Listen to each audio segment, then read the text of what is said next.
I've been asked numerous times about my awakening, basically, and I just want to give you kind of like my story. Now, I used to be very, very liberal. I had a guy I was dating, and he was conservative. I used to make fun of him all the time. I was ignorant. I had no idea what's really going on. And I just want to let you know, there's a lot happening that's kind of scary. Mainstream media has been lying to you. And this is how I found out. I went to go and see Donald Trump when he came to Vermont. I don't know really why I did that. I guess maybe just because we hadn't had a Republican candidate come to Vermont in forever. They don't come here. Why would they? You know, we're super, super liberal. But yeah, so he came here. And I waited in line for 5.5 hours, and it was probably about 25 degrees. I was very skeptical. I was a Bernie girl. It's all about Bernie and socialism. You know, the people that were in line with me were amazing people. I had a terrible stereotype in my head of the type of person that would want to go and see Donald Trump. And I was wrong. These were the most loving, supportive parents, the well-behaved children, values they had. It blew me away. Meanwhile, I had people that were Bernie people honking their horns and swearing at me and telling me I was a bad person because I was waiting in line for Donald Trump. It really opened my eyes. I'm just going to tell them that this is This isn't the tile inside the box. Or do we need to change it? Where the parents at? The media only cared to talk to the people who didn't like Donald Trump, who were in line to basically protest. I was really, really shocked. I'd never seen that before. And yeah, basically they were like, oh, do you support Trump? And then people would be like, yeah. And they were like, moving on. And then, of course, they'd find somebody that didn't like Trump, and they would just talk to them. We waited in line, great people in line. We basically had to police ourselves because the police department, they would not help us. I don't know if they were told to stand down. I don't know what happened, but we were on our own, standing in line for 5.5 hours. People cut the line. They were protesters and Bernie people, my people. I was just shocked at their behavior. I thought we were supposed to be loving and supportive and tolerant of each other. At least that's what I used to think. I don't know what to think anymore, honestly. It was really, really shocking to me to see all this. So we policed ourselves in line. Thankfully, we had police officers and retired Navy person, an Army guy, and basically they took over each block and they protected us. We didn't have that many problems. Most problems we had were the cutters. I've been waiting in line for 5.5 hours. How dare you cut me? Anyway, we got in. We went into the Flint Theater in Burlington. And I sat there and I listened to Donald Trump. And he said a lot of stuff that I connected with. I was so skeptical. And then he kind of got me when he said, bring Christmas back. You know, no more happy holidays. What's happy holidays? There's no specific there. I guess that's a point, but I love me some Merry Christmas. We were interrupted, I don't know, maybe 15 times, and Donald Trump was able to speak for about a half hour, so imagine that. I'm sick of it, you know, but he was a really good sport about it. There was one time that a protester got up and he forgot his coat, and Trump was like, no, he doesn't need his coat. He doesn't need it. It's not cold out. And of course he was joking. His coat. I go home and I watch CNN and I watch the local coverage of Donald Trump coming to Vermont. Couldn't believe it, but the only coverage was negative, and the only thing they said about him was the joke he made about the guy didn't need his coat, you know, they'll give it to him at the end of the campaign or whatever. It was a joke, but the media held on to it like he was some sort of horrible person that would put someone outside in 20-degree weather. So that was the first thing that I ever saw that kind of made me think something's going on here, and I need to figure out what it is. That was kind of my great awakening, and I really can't tell you why I did it. There was something there that made me curious.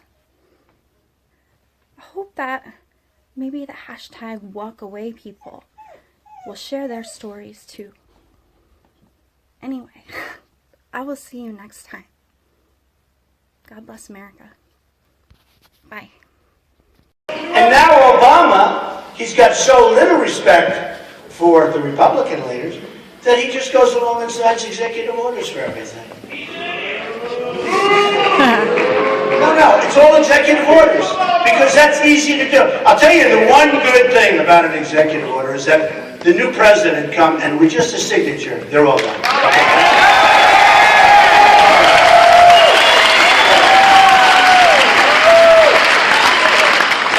So, as far as Iran is concerned, I saw what happened over the last few days with the embassy in Iran, the Saudi embassy. And folks, they want to take over Saudi Arabia.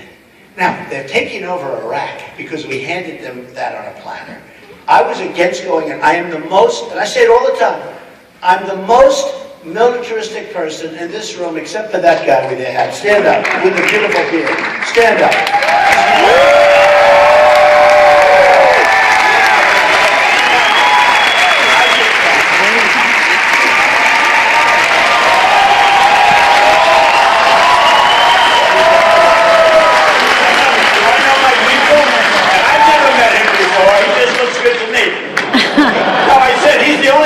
More militaristic than I am, okay? And you are, you know what I'm talking about. No, but I'm the most. And we're going to make our military so strong, so powerful, so I love my people. They say my people are the most loyal of anybody. I can tell you.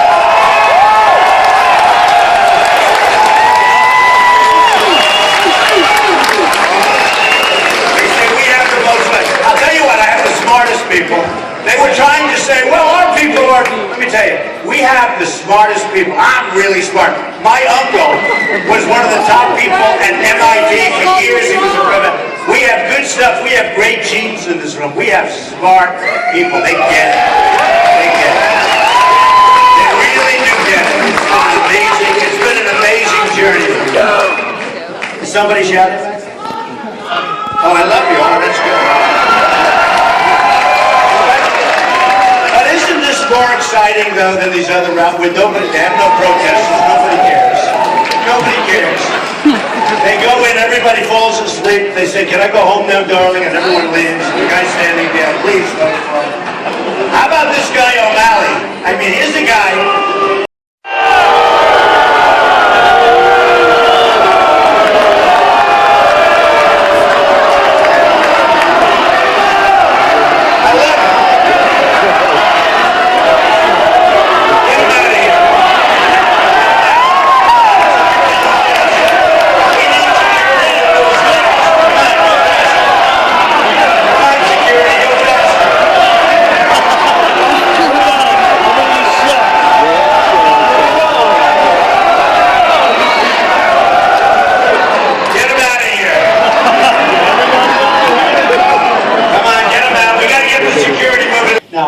I'm on the cover of Time magazine this week. Can you believe it? I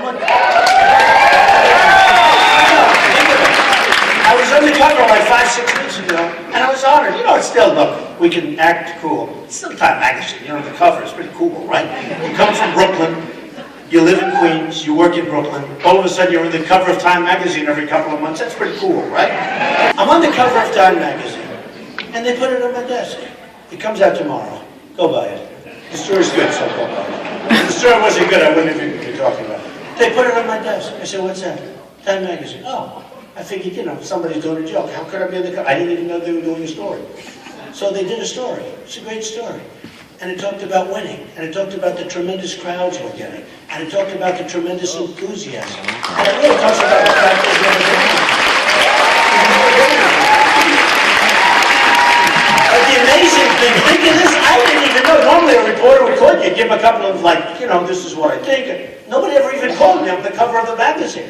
But what happened is, when it came to the person of the year, it used to be called the man of the year. What sounds better? The person of the year, for the women, only the women. What sounds better, person of the year or man of the year? Person! I couldn't believe it, actually. They spent like $10 million in ads against me. But he said, I'm a gifted politician. And I said, maybe that's not good, being a gifted. I wish he just said I was gifted, left the politician. No, I thought it was nice. He said I'm a very gifted politician, I'm very successful, this and that. See, now I would never say that about my opponent. I would say, my opponent has nothing going. My opponent is horrible, terrible. My opponent is a loser. We always said loser. You know, there are some words, but actually Jeff was very nice to me today, so I appreciated that. But there are some words that I went to an Ivy League school. I went to the Wharton School of Finance, and a lot of people say, it's wonderful, some of the pundits, they say, he's plain spoken. Plain spoken. You know, I don't know, is that nice? Is that good or bad? I don't like that. Plain spoken. But they say it's plain spoken. And then I was saying the other night, you know, I was trying to describe the stupidity that goes on. And I'd always use the word, like they're incompetent, they don't know what they're doing. But then you go back to the same word, stupidity. You say, what is a better word to describe what's happened to our country? What's a better word than the word stupid? Stupid. It's a stupid. We're being led by stupid people. I mean,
Jeb had 101. Are